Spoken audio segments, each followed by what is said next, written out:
Voilà, nous sommes en direct. Merci, bonsoir à toutes et à tous. Merci de nous recevoir chez vous ce soir pour une petite émission sympathique avec en direct de TDF1. Dr Kazek, Gérald, bonsoir, tu vas bien? Bonjour, je vais bien. Je viens de sortir du plateau de Gilles Boulot là, pour l'édition spéciale. Et voilà, et j'arrive donc dans un petit bureau à côté. Je parle pas trop fort parce qu'il y a la régie à côté. Ils sont en train de préparer la matinale avec Maradona et tout ça qui est mort. Donc ça oui, chamboule un peu l'actualité. Ouais. Entre notre rugbyman et Maradona, on est un peu triste quand même. Côté du sport, et en plus l'ambiance générale, c'est un petit peu les boules. Moi, j'espère que quand même tout le monde va bien. Bernard, tu vas bien aussi? Je vais parfaitement, Fred. Bonjour, Gérald. Et merci de venir nous parler du Covid à nous, kinés, ostéo, podo, etc. On est vraiment fiers de te recevoir ce soir. Alors, l'idée de ce soir, c'est d'essayer de faire un point objectif, tant que faire se peut, évidemment, des dernières données, et surtout après de nous dire, toi qui es praticien et qui est aux prises avec la réalité, la réanimation, des urgences, de tout le système médical, comment se comporter après nous avoir expliqué l'actualité du Covid, évidemment, comment se comporter nous dans nos cabinets, que tu travailles à l'Hôtel Dieu. Alors moi, je suis médecin urgentiste, anesthésiste, réanimateur de formation à l'Hôtel Dieu de Paris, et je suis le médecin de TF1 LCI et directeur médical de Doctissimo aussi. Donc je suis un garde qui était ailleurs. Finalement, il n'y a pas eu de saturation du système de santé. Donc là, on nous parle d'une deuxième vague, mais enfin, en réalité, c'est une première vague dans les endroits, dans les régions où il n'y a pas eu de première vague. Et que nous, sur la région de Borne, ils sont devant leur toile de tente, devant des grands hôpitaux parisiens. On dit, oh là là, ça déborde, ça déborde. La réalité, c'est qu'il y a eu moins 50 à moins 60% d'activité dans les services d'urgence parce que les gens avaient peur de venir. Et c'est ce qui se passe là actuellement aussi. Et je crois que vous avez un rôle, et merci de l'invitation, vous avez un rôle fondamental pour rassurer aussi les gens. Alors, pas les rassurer en leur mentant ou en disant il se passe rien, mais avoir un discours apaisé en tout cas et factuel. Et puis les gens, ils ont retardé leurs soins. Vous les avez vus, les cabinets, ils ont déserté les cabinets. Ça, c'est la différence entre la première et cette deuxième vague entre guillemets, où là, il faut à tout prix ne pas perdre de patients, de vue et de soins, parce que c'est vraiment ce qui s'est passé lors de la première vague. Alors, juste si on reprend sur les chiffres. Moi, il y a des chiffres, j'ai employé le mot rassurant. Alors, souvent, on catégorise les gens sur les plateaux télé, là, les rassuristes ou les alarmistes. Ouais. Ceux qui disent c'est la fin du monde, on va tous mourir, oh là là, c'est terrible, ça, c'est les alarmistes. Et puis les rassuristes qui disent non, il n'y a pas de deuxième vague, il se passe rien, etc. Moi, quand on me demande si je suis d'une catégorie ou l'autre, je dis, moi, je suis ni l'un ni l'autre, je veux apaiser. C'est-à-dire que je suis un pragmatiste. L'idée, c'est de donner des faits, de donner des informations. Je pense que le rôle d'un professionnel de santé, c'est de pas affoler la population. Ça sert à rien. Ça sert à rien non plus de se taper sur la figure sur les plateaux télé en disant non, toi t'as tort, etc. Je trouve que l'image de la médecine, elle en sort quand même assez dégradée. Et donc, pour être assez pragmatiste ou assez pragmatique, moi je dis souvent aux gens, écoutez, le Covid, depuis le mois de mars, moi j'ai sorti le bouquin début mars là, sur le coronavirus, 50 questions-réponses pour essayer de faire un peu le point. Je donnais déjà une estimation de mortalité qui était de 0,1 à 0,2%. Déjà. Or, à l'époque, l'OMS disait 6%, 10%, on était sur des chiffres terribles. Hein. En fait, quand on regardait qu'il y avait des gens qui étaient contaminés, mais ils se faisaient pas tester, on savait pas combien il y en avait dans la nature, et que finalement, on regardait par un petit bout de la lorgnette qui était la réanimation. Et donc, forcément, il y avait une mortalité très importante en réanimation, mais que pour calculer un taux de mortalité, faut qu'on ait le dénominateur, faut qu'on ait le nombre de gens qui sont contaminés. Et on voyait bien, notamment avec un édito du New England dès mars-avril, on voyait bien que ce nombre de gens contaminés, il était considérable, on n'arrivait pas à l'estimer, et que le taux de mortalité, il était proche de 0,1, 0,2%. Et là, quand vous faites un taux de mortalité, quand vous faites 50 000 sur 67 millions de Français, ça fait 0,07, 0,8%. C'est ça. Donc, on est vraiment, là, c'est déjà un premier chiffre qui, 0,07%. Ah, mais c'est pas 30%, non, c'est pas 30%. Non. Mais déjà, de recontextualiser ce chiffre-là, je trouve que ça fait du bien. Toute mort est dramatique, qu'on s'entende bien, toute mort, quel que soit l'âge, etc., c'est dramatique. Mais d'aller égrener comme ça pendant des mois le nombre de morts, vous savez combien il y a de morts par jour, de morts naturelles? 1700. Ouais. De morts naturelles ou accidentelles, mais en tout cas, la mortalité globale en France, c'est 1700 morts par jour. Donc, quand on nous dit il y a 120 morts, il y a 130 morts, il y a 400 morts, etc., ouais, mais ça veut rien dire, faut le recontextualiser. Donc ça, c'est le deuxième chiffre aussi qui apaise un peu les gens, encore que quand on leur dit il y a 1700 morts par jour, ça les affole parce qu'on a du mal à se projeter dans la mort et que c'est la première fois à la télévision qu'on avait des chiffres comme ça, hein, de dire il y a 400 morts, il y a 500 morts, donc ça paraît toujours terrible. Le troisième chiffre qui me semble intéressant pour donner cette vision un peu, cette big picture, c'est la médiane d'âge. La médiane d'âge des morts du Covid, elle est de 84 ans. Ça veut dire quoi? Ça veut dire que, et la moyenne c'est un peu moins, c'est 82 ans. Mais ça veut dire quoi? Ça veut dire que les gens qui meurent du Covid, la mortalité, la moyenne ou la médiane, elle est supérieure quasiment à l'espérance de vie, puisque l'espérance de vie d'un homme en France, c'est 78 et quelques années, 78,5 ans. Ça veut dire quoi? Ça veut dire que malheureusement, c'est les plus fragiles qui meurent, c'est des gens qui sont en EHPAD. Il faut rappeler qu'en EHPAD, le A et le D, c'est âgé dépendant. Donc, ça veut dire que c'est des gens qui sont déjà très fragiles. Et encore une fois, et je le redis parce que c'est important, toute mort, si on peut l'éviter, il faut l'éviter. Il faut donner tous les soins. Et c'est peut-être ce qu'on a manqué lors du premier confinement. C'est-à-dire que les gens, il y a une espèce d'autocensure. Dans les EHPAD, moi, j'ai bien vu comment ça fonctionnait. Les gens disent, oh là là, ça déborde à l'hôpital, on va pas les embêter, on va pas appeler le 15, on va pas les envoyer aux urgences, alors qu'on aurait pu donner de l'oxygène, on aurait pu faire un certain nombre de soins de confort, et ça, on l'a loupé, et il fallait à tout prix qu'on ne le loupe pas au deuxième confinement. Et c'est pour ça que je trouve ça assez dramatique d'être alarmiste, aussi dramatique que d'être rassuriste, parce que ça dissuade ou ça donne une fausse image aux gens, et donc les gens s'auto-censurent et n'appellent pas pour un mal à la poitrine, n'appellent pas pour un certain nombre de soins. Pour vous, ils font pas de la rééducation. Et ça, c'est très embêtant. Donc voilà, juste ce contexte, c'est 84 ans la médiane d'âge. Alors bien sûr, il y a des gens qui sont jeunes, qui sont en réanimation. Comme chaque fois, comme chaque année, il y a 5% des décès de la grippe, ils ont moins de 15 ans. On le sait, on en fait la une des journaux? Non. Et pourtant, c'est la réalité. Ouais. 5% chaque année des morts de la grippe ont moins de 15 ans. C'est dramatique, c'est des exceptions, ça arrive toujours, et on sait que c'est pas voilà, c'est parfois la faute à pas de chance, c'est parfois des gens qui ont des antécédents, d'autres qui en ont pas, mais en tout cas là, de manière générale et statistique, c'est plutôt une pathologie qui touche les plus fragiles, plus de 90% ont plus de 65 ans de toute façon, avec des comorbidités. Des gens jeunes sans comorbidité, diabète, hypertension, cancer, etc., c'est 6% des malades qui sont en réanimation. Donc c'est très peu. C'est toujours trop, mais c'est très peu. L'autre chose, c'est que on a beaucoup entendu parler, on va trier, ça déborde, etc. En mars-avril, les services de réanimation se sont fait prendre de court parce que les services de réanimation sont toujours en flux tendu. Il faut savoir que le taux de saturation, le taux d'occupation des services de réanimation, chaque année, je reprenais un rapport de la Fédération de l'hospitalisation privée ou publique, peu importe, le taux d'occupation des lits en réanimation, c'est entre 95 et 120%. Donc, en permanence, les services de réanimation, il y a 95 à 120% de saturation. Il n'y a pas de place dans les services de réanimation. Nous, on le sait bien comme urgentistes, on appelle, on tourne avec le camion autour du périphérique pour trouver une place. Bref, la réanimation est saturée. Et c'est vrai qu'en Italie ou en France, dès que les premiers malades sont arrivés en réanimation, ils les ont pris, ils les ont intubés, les malades restaient, ils décompensaient sur le plan respiratoire. On a su après que c'était une pathologie qui n'était pas qu'une pathologie pulmonaire et qu'il valait peut-être mieux pas les intuber d'ailleurs. Mais bon, au début, on savait pas faire. Les réanimateurs les ont intubés, ça a saturé les services de réa qui étaient déjà saturés de base. Et c'est pour ça que je dis très souvent, c'est une crise structurelle de notre service de santé. Et on voit bien là sur cette deuxième vague, entre guillemets, ou première vague à Saint-Étienne, qui est une ville que je connais bien, parce que moi je suis stéphanois. Saint-Étienne, il y a des services de réa. Et puis autour, il y a des villes. Il y avait Montbrison, Firminy, Saint-Chamond. Firminy, Saint-Chamond, Montbrison, ils avaient des services de réa, mais ces 15 dernières années, ping, ping, ping, ça a fermé. Conclusion, en permanence, ça se retrouve à Saint-Étienne. Donc là, quand vous avez une goutte d'eau, quelques malades qui arrivent en plus, qu'on peut pas prendre à Saint-Chamond, à Firminy ou à Montbrison, ça se retrouve à Saint-Étienne. Saint-Étienne qui déborde de manière structurelle, qui a débordé encore plus. Et donc, on voit bien que les services de réanimation, structurellement, ils sont avec, malheureusement, ce déficit de lits.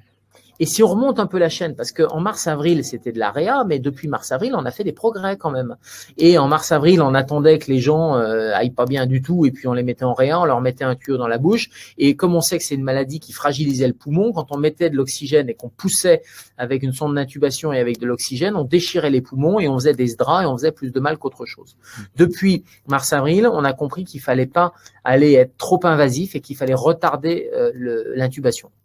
Mais le corollaire de ça, c'est qu'il faut les prendre en charge précocement. Et donc, les gens, faut pas attendre qu'ils soient dans un état de détresse respiratoire, surtout que cette détresse respiratoire, on a du mal à la diagnostiquer parce que c'est ce qu'on appelle l'hypoxie heureuse. C'est-à-dire que c'est des gens qui sont hypoxémiques, qui manquent d'oxygène, mais ils le sentent pas. Ils le sentent pas et donc du coup c'est juste le saturomètre au bout du doigt qui fait dire 92, 91, 90 et quand il arrive à 85, 80, bing, il décompense.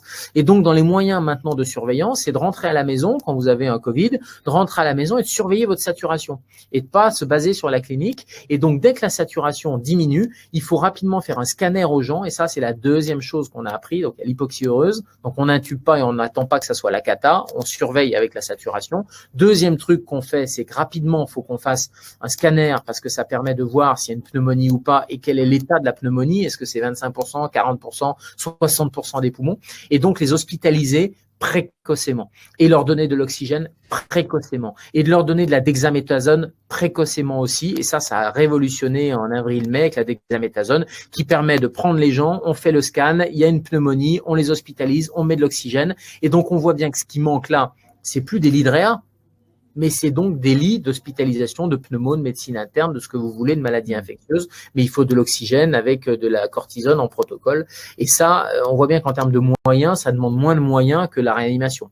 Et donc ça, c'est plutôt une bonne nouvelle aussi. L'autre chose qu'on a appris, c'est que cette maladie, elle n'était pas que pulmonaire.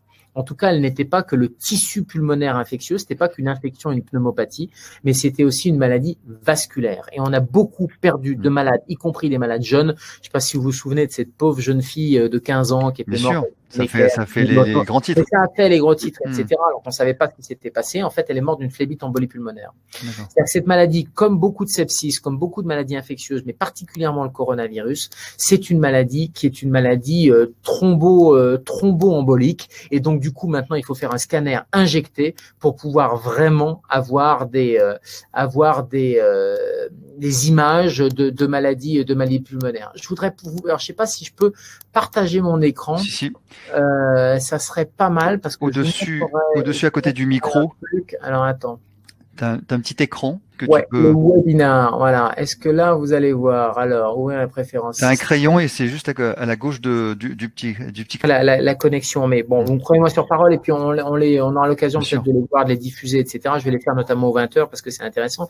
C'est des images 3D de reconstruction du poumon, donc des images réelles, hein, et où on voit clairement l'embolie pulmonaire et c'est des morceaux de caillots qui moulent les artères et qui se détachent. Et donc, on a perdu des malades d'embolie pulmonaire parce qu'on passait à côté. Donc, le triptyque, c'est oxygène, en hospitalisation, oxygène, dexaméthasone, anticoagulant. Et j'allais dire, il y a même un quatrième truc qui est quand même intéressant, c'est l'azithromycine, qui est un antibiotique qu'on connaît bien, qui est un antibiotique pour les pneumonies atypiques. J'ai pas parlé de chloroquine. Et là, le regret, c'est que ça s'est polarisé sur la chloroquine, alors que c'était probablement l'azithromycine qui fonctionnait, en tout cas comme une pneumonie atypique, comme on faisait il y a quelques mois, il y a quelques années, etc. Et donc ça, cette prise en charge, elle s'est considérablement modifiée, ce qui fait que là, sur cette deuxième vague, entre guillemets, on sait mieux prendre en charge les malades. C'est pour ça qu'on désarme finalement les réanimations pour armer des services d'hospitalisation conventionnelle et qu'il faut pas attendre que les malades, on les garde 2-3 jours à l'hôpital et puis après, ils peuvent repartir en ambulatoire. On peut mettre de l'oxygénothérapie en ambulatoire avec une surveillance saturométrique et les choses peuvent rentrer dans l'ordre.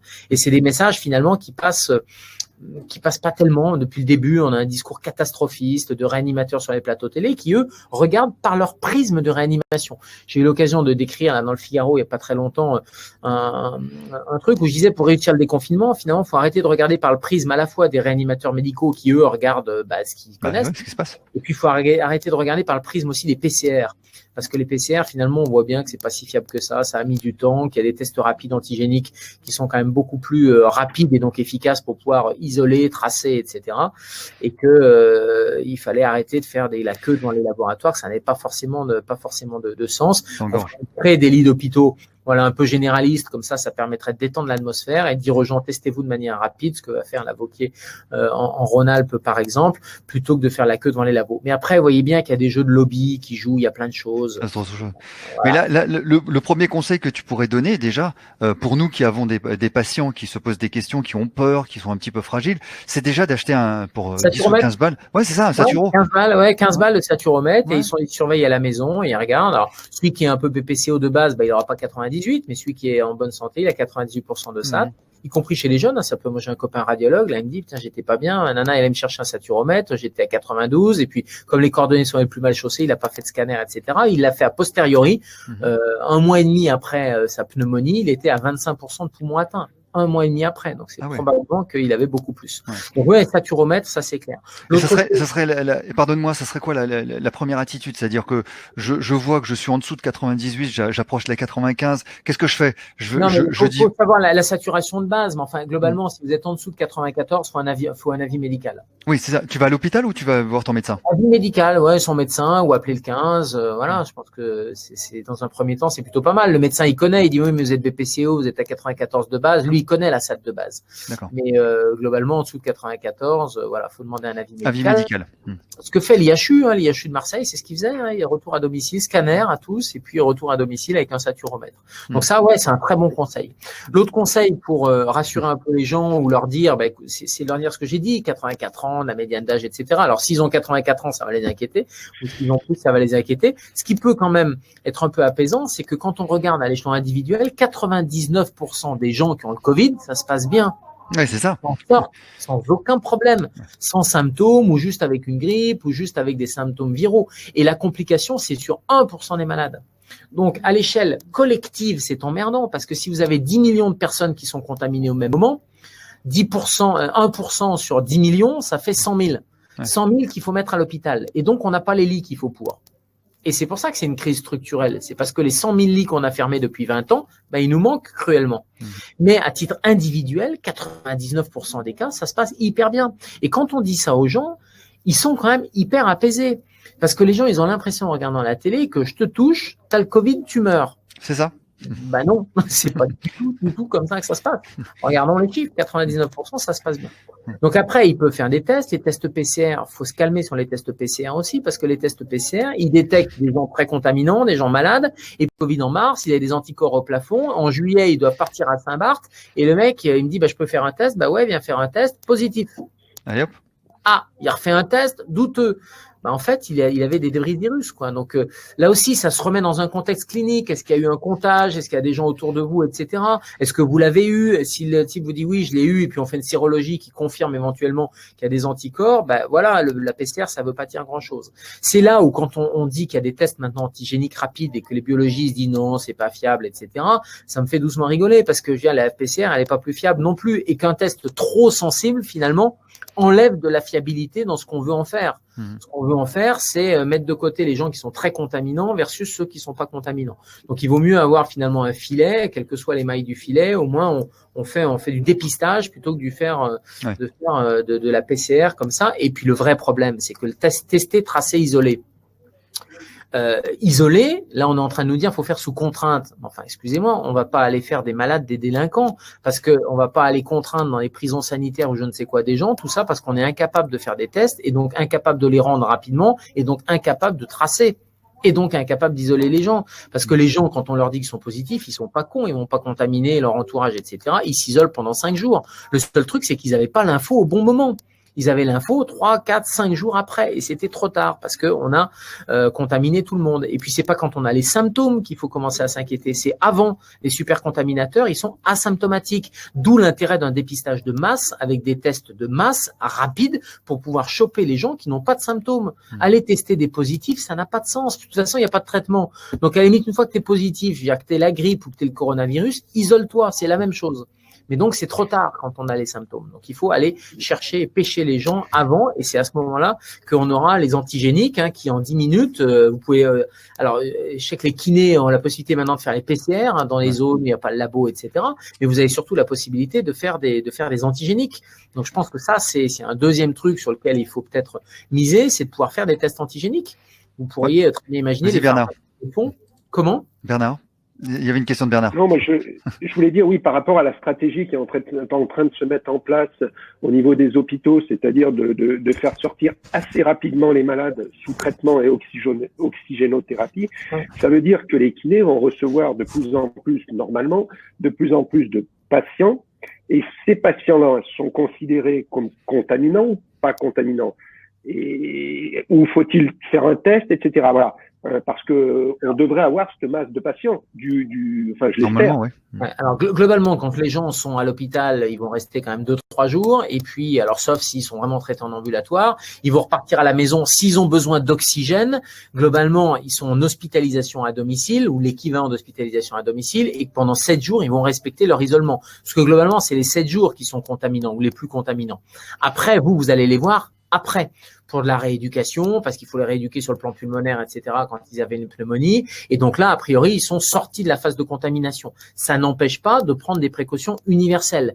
Mais ces précautions universelles, c'est le patient a un masque, vous avez un masque, qui est plutôt un masque chirurgical, hein, c'est pas forcément un masque FFP2. Le FFP2, c'est réservé si vraiment vous aviez des soins d'aspiration trachéale, et donc là, il faudrait vraiment être au contact. Mais sinon, un masque chirurgical suffit. Lavage des mains classique. En tout cas, c'est pas des pestiférés, ces patients-là. C'est des gens qui ont eu leur isolement, qui ont été traités, ils sont restés 2-3 jours à l'hôpital. Si ça se trouve, ça fait 2-3 jours qu'ils étaient déjà contaminants. Donc, déjà, quand ils sortent de l'hôpital, ils sont plus contaminants. Donc, c'est pas des gens qui ont il n'y a pas particulièrement de risque. Après, il faut regarder sur d'autres patients et je pense que c'est les plus embêtants, c'est à la limite des patients qui ne sont pas étiquetés Covid. Parce que ceux qui sont étiquetés Covid, eux vont prendre plus de précautions, ils ont un entourage ou un médical qui va leur dire voilà, telle date à telle date, faut vous isoler, et puis vous savez qu'ils sont Covid, donc vous allez prendre plus de précautions. Là où c'est plus embêtant, c'est des gens finalement tout venant, mais qui seraient des espèces de porteurs sains. Ouais, ça. Et ces gens-là, pour lesquels il faut prendre les précautions un peu universelles, c'est-à-dire masque, lavage des mains régulier. C'est pas la psychose. Moi, j'étais en plein secteur Covid là en mars, avril, mai où on savait pas trop quand même. Je veux dire, il y avait moins de précautions à l'hôpital qu'il n'y en avait ici dans les locaux des médias, par exemple. C'est-à-dire que le truc, il vous saute pas dessus non plus. On se contamine comment? On se contamine par les gouttelettes. Donc ça veut dire qu'il faut une certaine distance, il faut se reculer et il faut pas se faire cracher dessus globalement. Et puis on se contamine par aérosolisation. Donc ça veut dire qu'on aère. Mais après, l'histoire même de tout désinfecter, passer au scrubbing, etc., même ça, on en est vachement revenu. C'est-à-dire que les contaminations, elles sont pas comme ça. Les contaminations, elles sont vraiment contact direct. Donc masque, chacun a un masque. On protège l'autre avec le masque. On se protège pas. Je me protège pas des gouttelettes de l'autre, mais je le protège de mes propres gouttelettes. Et puis surtout l'aérosolisation, c'est-à-dire les pièces un peu fermées où il y a du monde, faut aérer, faut ventiler. D'ailleurs à Noël, le conseil que vous pouvez donner, c'est pas d'aller bouffer la bûche dans 2 pièces séparées, c'est d'avoir une petite distance et puis c'est surtout d'aérer. Je pense que c'est vraiment fondamental. Tant pis, on prend une petite doudoune, une petite polaire et puis on regroupe sur la table de Noël les gens par foyer, c'est-à-dire toi tu vis, papa, maman, machin. On mixe pas comme ça évite un peu des contaminations un peu croisées. On essaie de s'espacer un peu et surtout on ouvre les fenêtres. Et vous au cabinet, c'est ouvrir.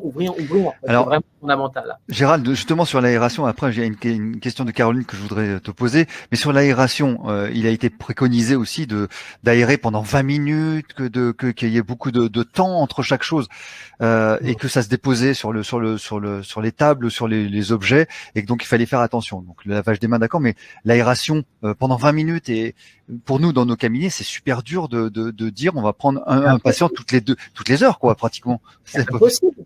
C'est impossible. Non, c'est pas possible. Donc il faut ventiler. L'idée c'est d'aller aérer. Si vous avez un patient qui est Covid, à la limite il faut faire les soins en aérant, pourquoi pas. On peut imaginer ça. Et puis sinon il faut aérer encore plus avant et après. Mais l'histoire des 20 minutes, ça n'a pas de sens. Il vaut mieux que aérer un bon coup des deux côtés, faire un bon courant d'air. En plus du matin, midi et soir, voilà, on fait un bon courant d'air pour ventiler. L'idée c'est de renouveler l'air. C'est ça l'objectif. Ouais. C'est pas. Et puis encore une fois, il faut une charge virale importante. Il faut avoir une quantité de virus importante. Donc cette charge virale-là, elle est quand on est dans une atmosphère confinée, pour le coup, sans mauvais jeu de mots, c'est-à-dire que dans une densité de population avec de l'air qui est pas renouvelé dans une petite pièce. C'est ça le risque. Finalement, si vous avez qu'un seul patient et que ce patient-là, vous avez pris lui le masque, vous le masque, et que vous aérez avant et après, il n'y a pas besoin d'avoir 20 minutes. Enfin, encore une fois, ça n'a pas de sens. Et puis même d'aller nettoyer toutes les surfaces. Bon, vous faites un coup de pchit-pchit, et puis voilà. Non, mais après, on a l'hygiène naturelle de notre cabinet, quoi. On est propre de base. On se lave les mains entre chaque patient. On a quand même, on n'est pas crade. Donc c'est ça. Alors, petite question de Caroline, si tu me permets. Oui, j'ai eu le souci avec des patients post-Covid qui n'ont jamais eu de test de faim Alors, est-ce que ça a une fin déjà? On ne sait pas. Mais je suis moi-même à risque. Alors, Caroline, sans trahir ton secret en quoi tu es à risque, devons-nous réclamer un test pour nous ou pour les patients, prendre les patients à des horaires précis? Je crois qu'il faut pas être parano sur cette histoire et qu'il y a eu beaucoup de paranoïa, beaucoup de psychose sur ce virus. On voit l'état mental des Français. On voit, moi je comprends, les professionnels de santé aussi. Vous savez plus, tu allumes la télé, mais tu as l'impression que c'est Ebola. C'est pas Ebola, c'est pas la peste. Enfin, ouais, c'est sans commune mesure. Donc, un patient qui a eu le Covid, c'est surtout le timing, la chronologie. Quand est-ce qu'il l'a eu? S'il est à 7 jours du début de ses symptômes, il est plus contagieux. Ça sert à rien de faire un test pour la raison que je vous ai dit tout à l'heure. C'est-à-dire que si vous faites un test, peut-être qu'il sera négatif, mais peut-être qu'il sera positif alors qu'il est plus contagieux. Pourquoi? Parce que le test est trop sensible. Il y a des débris de virus et donc du coup vous allez vous retrouver avec un patient qui est positif au test et vous n'en ferez rien de ce résultat. C'est le même problème pour les médecins du travail qui demandent pour le retour au travail, ils demandent un test négatif. Ça n'a pas de sens. Donc d'ailleurs c'est pas autorisé. La Haute Autorité de Santé a dit que c'était pas du tout dans les consignes. Donc plus de symptômes 7 jours après, c'est fini. On oublie cette histoire de Covid et on prend les précautions universelles. Les facteurs de risque, c'est essentiellement l'obésité, vraiment. C'est le facteur de risque essentiel. On le voit, c'est 48% des malades qui sont en réanimation. On rappelle que l'obésité, c'est une maladie chronique inflammatoire et donc c'est une dysimmunité. C'est le système immunitaire qui est affaibli. On oublie souvent qu'il y a le virus, mais en face du virus, il y a le terrain. C'est Claude Bernard qui disait le microbe n'est rien, le terrain est tout. Et on a oublié ça. Et donc, le terrain, l'obésité, l'hypertension artérielle, le diabète, ce sont des facteurs de risque. Après, toutes les pathologies respiratoires, etc., bon, c'est moins des facteurs de risque. Quand je dis ça, et c'est pas anodin, c'est-à-dire que le terrain est tout et le pessimisme, le stress, c'est un facteur de baisse de l'immunité. Ben oui, on le sait. Je crois qu'on a créé une espèce de psychose qui a créé du stress et qui est pas très bon pour le système immunitaire. Vraiment, ça commence à être assez documenté. Mais Gérald, tu n'as pas le discours de l'académie, sauf erreur de ma part, parce que tu as quand même des organisations. Quand tu écoutes Véran ou quand tu écoutes notre ministre ou Salomon, c'est quand même des discours beaucoup plus alarmistes que ça. T'es quoi? T'es complotiste, t'es pestiféré ou t'es juste objectif? Non, moi j'essaie d'être objectif sur des chiffres qui sont objectifs. Après, eux, ils sont dans un rôle, le gouvernement a une responsabilité, y compris judiciaire. Apparemment, en ce moment, oui, c'est le cas. cas. Voilà, donc je pense que ça peut expliquer politique. C'est politique. Je pense que le conseil scientifique aussi a peut-être une peur. Moi, je dis souvent, ils ont la moyenne d'âge à peu près des gens à risque, donc peut-être que ça joue, je ne sais pas, mais en tout cas, le conseil scientifique, ils ont un discours qui est effectivement beaucoup plus d'alarmiste. Moi, je regarde les chiffres, je regarde les faits. Les faits, encore une fois, 99% ça se passe bien, 1% de complications, la médiane d'âge c'est 84 ans et les gens qui se retrouvent en réa, c'est des gens avec de gros facteurs de risque. Donc il faut vraiment les autres se calmer. Ça veut pas dire qu'il faut rien faire. Je suis pas en train de dire jeter le masque, bien sûr, etc. Je dis juste qu'il faut le faire de manière raisonnable parce que ça stresse tout le monde pour pas grand chose et puis surtout c'est contre-productif et c'est pas tenable à long terme. Vous voyez bien que vous dans vos cabinets c'est pas possible de faire une aération 20 minutes entre chaque, quoi. Alors on voit aussi sur ce confinement, mais on arrêtera avec les chiffres. Mais on voit bien d'après ce que montrent les courbes que justement la diminution du nombre de cas n'est pas liée l'amélioration n'est pas liée au confinement, mais ça a été initié un petit peu avant. Bah oui, je pense. C'est-à-dire que moi, je dis souvent sur les plateaux télé que oui, je vois des courbes qui montent et puis après qui diminuent. Et puis après, je vois couvre-feu, confinement. Je vois éventuellement une chronologie ou une temporalité qui est à peu près cohérente en disant tiens, il y a effectivement couvre-feu, confinement et puis après ça baisse. Mais temporalité ne veut pas dire causalité. C'est ça. Ne veut pas dire relation de cause à effet. Donc, il y a des papiers qui sortent. Jean-François Toussaint a sorti un papier intéressant. Alors, lui, il a été classé, ostracisé, parce que dans les rassuristes, etc. Mais Jean-François, son papier, il montre que les facteurs d'influence de la mortalité, c'est pas tellement c'est même pas du tout le confinement ou les mesures strictes, pas strictes, etc. C'est l'état de la population, l'état de santé de la population. Et des pays occidentaux comme nous, avec des populations fragiles, âgées, ben forcément, c'est une espèce de sélection naturelle qui est dramatique, mais c'est une sélection sélection naturelle, et que c'est ça qui détermine beaucoup plus la mortalité que toutes les mesures qu'on peut prendre de confinement ou pas de confinement. D'ailleurs, en Afrique, il se passe pas grand-chose. L'âge n'est pas le même. La moyenne d'âge n'est pas le même, et les personnes âgées, il y en a plus. Alors, si tu veux, on a vu effectivement l'état, on a vu les tests avec ton avis très avisé, si j'ose dire. Qu'est-ce qu'on fait avec les cas contacts? Parce qu'on dit cas contact, pas contact, avec cette histoire de contact de quoi? Parce que le problème, c'est ça. Je suis cas contact, c'est-à-dire est-ce que je me suis fait cracher dessus par mon voisin qui est positif? Du contact d'un mec qui était Covid, si tu veux. Donc déjà, les contacts, non, ça c'est pas contact. Les cas contacts, c'est cas contact d'un patient Covid plus. C'est ça les cas contacts. Symptomatique. Covid plus. D'accord. Symptomatique ou pas symptomatique, il est diagnostiqué Covid plus dans sa période potentielle de contagion. Ça veut dire globalement autour des 7 jours, quoi. Donc ça, c'est un cas positif, qu'il ait des symptômes ou qu'il ait pas de symptômes. Le cas contact d'un malade, du cas contact, ça, vous voyez, le cas contact indirect, non. En revanche, quand j'ai eu un malade que j'ai soigné, par exemple, voilà, vous rééduquez pour sa cheville, machin, bon, vous avez les précautions universelles, il a un masque, lui aussi, il avait un masque, et puis merde, 2 jours après, il est allé faire un test, il est positif. Bon, là, ouais, vous êtes cas contact. Théoriquement, vous devriez attendre, vous isoler pendant 7 jours et faire un test au bout de 7 jours. Théoriquement. On voit bien que c'est compliqué quand même cette histoire-là. Et qu'en pratique, alors qu'on dit, et c'est pas moi qui l'invente, mais que les agences régionales de santé, c'est pour ça que ça me fait marrer quand on dit il faut contraindre les gens avec un bracelet électronique pour qu'ils s'isolent, les soignants positifs, on les renvoie au boulot. C'est ça. Là, donc, 80%, hein. Voilà. C'est 80%. Donc, globalement, il faut se calmer. Que vous fassiez un test, je pense qu'il faut prendre plus de précautions, c'est-à-dire que vous mettiez encore plus votre masque, qu'il n'y ait pas de trou de sécurité. C'est la rupture de la chaîne du froid un peu, c'est la rupture de la chaîne du masque, quoi, globalement. Quand vous êtes qu'à contact comme ça, mais globalement, je pense que c'est pas déraisonnable que de dire, je prends plus de précautions que d'habitude, je me ferai tester dans les 5 à 7 jours, mais globalement, vous n'allez pas arrêter votre boulot, vous n'allez pas vous mettre en isolement parce que vous avez été qu'à contact d'un cas qui est potentiellement, je dis potentiellement parce que c'est pas parce que le patient a été testé positif, peut-être qu'il est positif parce qu'il a eu le Covid il y a 2 mois. Donc, encore une fois, on est sur quelque chose qui est très hypothétique.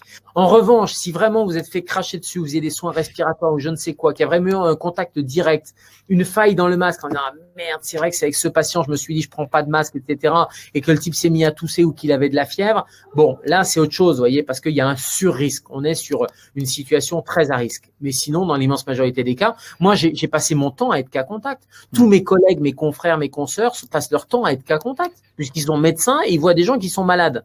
Donc, par définition, ils sont contacts. Est-ce qu'ils s'arrêtent? Non. Vas-y, Bernard. Là, il y a Dominique qui nous demande, peut-on laver les masques chirurgicaux ou FFP2 sans altérer l'efficacité du masque? Comment on peut le lire en ce moment? L'UFC L'UFC que choisir a testé le truc, etc. Ils ont dit 10 lavages à 60 degrés, il est encore efficace. La Direction générale de la santé, le lendemain, fait un démenti en disant non, il n'en est pas question. Donc voilà. Après, entre je le lave 10 fois à 60 degrés. Moi, je me suis jamais amusé à laver un masque chirurgical parce que déjà que c'est un peu poreux, c'est un peu machin, je trouve ça pas top, quoi. En revanche, entre je le lave 10 fois et puis toutes les 4 heures, je le jette de manière rigoureuse, vous voyez qu'il y a un juste milieu. Et que je pense qu'un masque chirurgical, on n'est pas obligé de le balancer toutes les 4 heures. L'autre chose, c'est que vous le preniez quand il y a votre malade. OK. Vous le prenez. En revanche, quand il n'y a plus de malade, quand vous êtes tout seul devant votre ordi, quand vous êtes, vous êtes entre deux, vous êtes en train d'aérer, etc., est-ce qu'il y a besoin d'avoir le masque? Non. Donc, ça veut dire que le masque, on peut l'utiliser probablement plus de 4 heures et ça veut dire que vous n'allez pas avoir une surconsommation de masque délirante. Oui, puis je pense aussi que ça dépend de l'humidité qu'on met personnellement dans le masque. Bien sûr.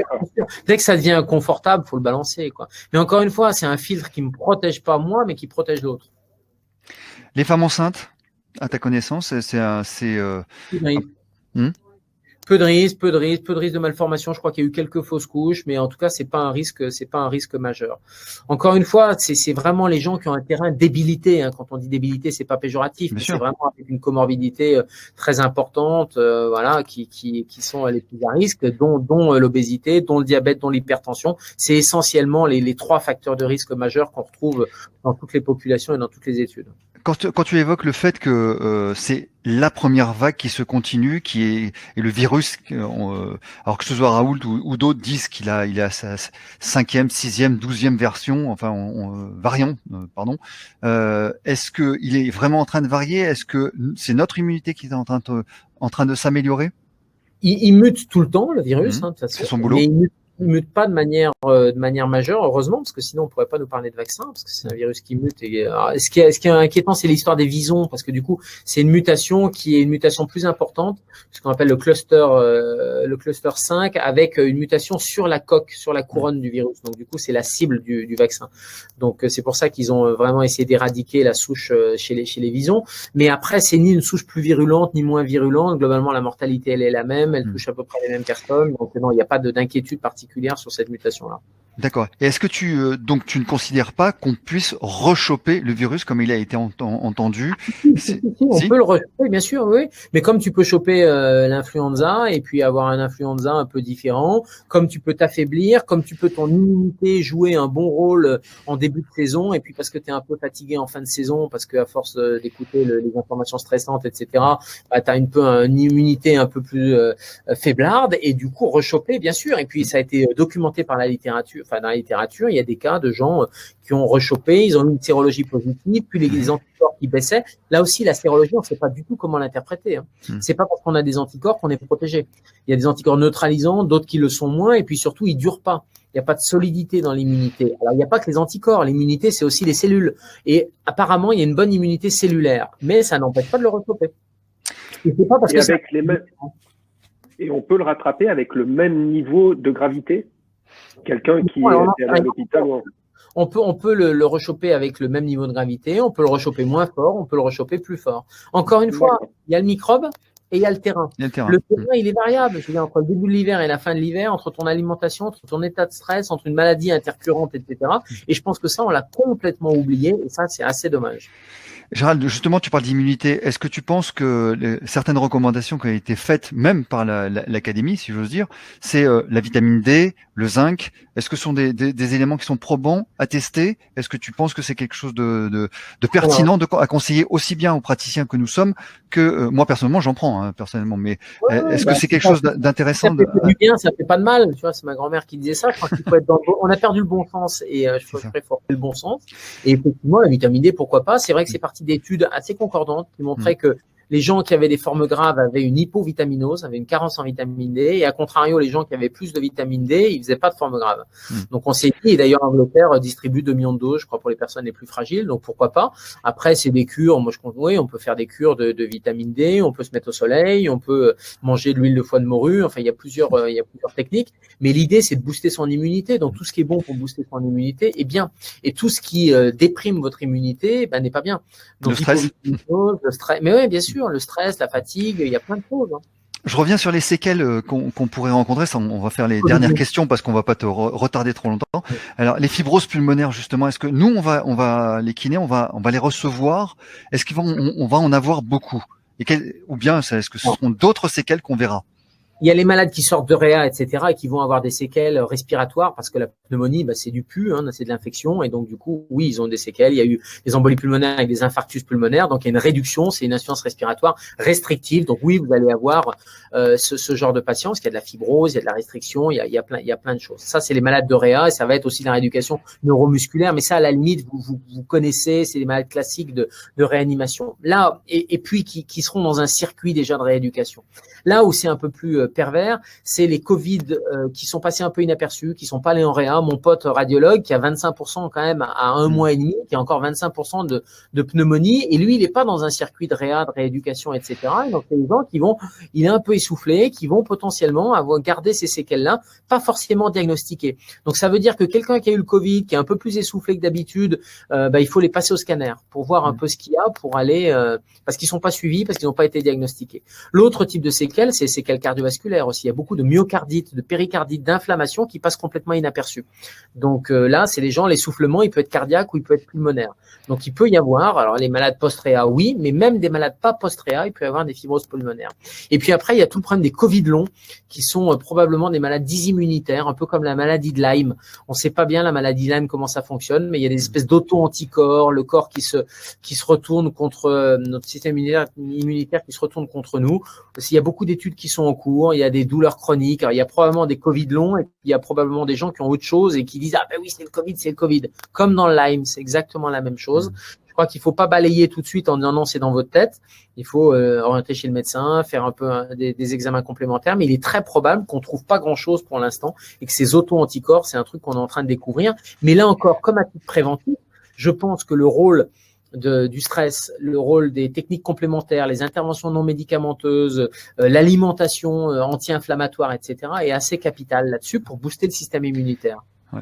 Je pense que des recommandations dans ce sens-là ont été bien salutaires en tout cas à la sortie du confinement. Dernière question, si tu le permets, sauf si Bernard, tu as une autre question qui te vient. Question épineuse. Je suis pas sûr que tu aies encore toutes les données. Vaccination, est-ce que le corps médical et nous, les professionnels de santé, nous serons obligés d'être vaccinés? C'est surtout, alors parce que la vaccination, c'est un long débat, je veux pas t'engager là-dedans, mais est-ce qu'on sera obligé d'être vacciné? J'en sais rien, mais a priori non. Enfin, je vois pour la grippe, ça avait été un débat, l'obligation de vaccination. Même, enfin, le président de la République a dit que même pour les plus fragiles, ça serait d'abord les plus fragiles, les professionnels de santé ensuite, et ça serait pas sur de l'obligation. Enfin, je vois pas bien comment on peut obliger les gens. Après, est-ce qu'il faut le faire ou pas? Moi, je trouve que ça va très vite quand même cette histoire, peut-être un peu trop vite, que l'efficacité, la course 90, 95, faut attendre les papiers scientifiques, faut voir quelle population est concernée. Encore une fois, si c'est un vaccin qui protège les plus fragiles, bah, c'est à eux de se faire vacciner. C'est pas forcément vous qui êtes plutôt sportif, en bonne santé, sauf exception, mais globalement, vous n'avez pas 85 ans quand vous exercez votre métier. Et puis, c'est des virus. Alors, c'est un vaccin qui est un peu particulier. Vous savez que c'est un vaccin, on n'injecte pas du vaccin vivant atténué, on prend le code génétique, on l'injecte, et c'est nos propres cellules qui fabriquent les parties des petites spicules et donc pour être la cible des anticorps. Donc je pense qu'il faut vraiment, faut pas négliger la sécurité. Donc là on a des études d'efficacité. Faut vraiment qu'on attende les papiers qui prouvent qu'il y a vraiment une innocuité et parce que les Français attendent là-dessus, y compris les professionnels de santé aussi. Et nos patients aussi nous posent la question vaccination contre la grippe, oui ou non? Parce que la grippe, est-ce qu'elle passe inaperçue ou pas? Est-ce qu'elle va passer inaperçue celle-là ou pas? Forcément, la gastro, la grippe, etc., il y en aura moins parce que les mesures barrières, etc. Et puis il y a beaucoup de syndromes grippaux qui sont un peu étiquetés Covid, un peu vite. Hein. Mais il faut s'ils ont plus de 65 ans, obèses, insuffisance respiratoire, les classiques facteurs de risque. Oui, je pense que ça vaut le coup de les vacciner, ne serait-ce que pour qu'ils chopent pas la grippe plus le Covid, qu'on puisse faire le diagnostic plus facilement, et puis que ça évite de saturer les services d'urgence ou de réa. Encore que là, comme je vous disais, ils sont pas saturés du tout. Oui, c'est ça, parce que Macron nous annonçait 9000 quoi qu'on fasse, et en fait, on est avec un pic de 5400. C'est la limite.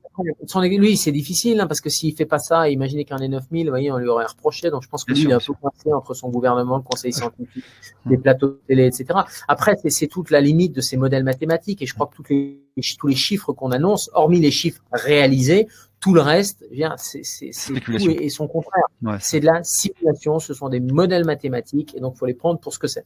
D'accord. Bernard, tu as une autre question? Parfait, non, je voulais juste demander si on pouvait avoir le même type de séquelles avec une grippe classique. Tu parlais tout à l'heure que certaines personnes qui ont eu la Covid avaient cette maladie récurrente. Est-ce qu'on peut avoir les mêmes symptômes sur la grippe classique? Oui, on peut avoir, bien sûr, sur la grippe classique, on peut avoir aussi des pneumonies. Ça existe, hein, la pneumonie à influenza, à grippe. On peut avoir. Alors, on a moins de complications thromboemboliques, mais on peut avoir la même chose. On a moins de complications à long terme, encore que parce qu'on n'a jamais fait le lien, parce qu'on n'a jamais cherché entre l'influenza ou les virus et d'autres maladies. C'est la sclérose en plaques. De plus en plus, on est en train de dire, c'est probablement un déclencheur viral. Oui. Tout le problème, c'est comme des virus. On a toujours vécu avec des virus, et qu'il y a que cette année finalement où on nous sort le coronavirus en disant voilà, c'est terrible, etc. Mais il y a plein d'autres virus qui sont terribles, qui passent inaperçus ou qui, la grippe, ça fait 15 000 morts de ce qu'on compte. Peut-être que ça en fait beaucoup plus, mais on les compte pas tous parce que quand vous mourrez dans un EHPAD, là, aujourd'hui, on met Covid, mais l'année dernière, on mettait pas forcément grippe, on mettait mort naturelle. Ouais. Donc, peut-être qu'il y a des virus qui ont déclenché d'autres choses et peut-être que la grippe, ça déclenche d'autres pathologies dits immunitaires. Et vous savez, il y a plein de maladies actuellement, neurologiques en particulier, qui sont probablement à déclencher. C'est l'épigénétique, hein, on a une prédisposition génétique et clac, on a un facteur viral qui vient déclencher. Bah écoute, je trouve que c'est un discours très très rassurant, hein, ça nous allège un petit peu. Pragmatique, je suis ni rassuriste ni alarmiste. J'entends bien, on entend bien. Non mais au moins, imaginez la même chose, imaginez notre pays avec Ebola, mais on serait où? Ouais. J'ose même pas imaginer. Écoute, on devait rester un petit peu moins longtemps. Merci pour ce débordement efficace. Merci pour ta... Allez, courage. Merci beaucoup. Bonne soirée. Merci à toutes et à tous. Merci d'avoir pris ce temps. Et on se retrouve, j'espère, en bonne santé bientôt. Merci beaucoup, Gérald. Merci, Bernard. Merci à toutes et à tous d'avoir assisté à ça. Merci à toutes. Au revoir. Merci.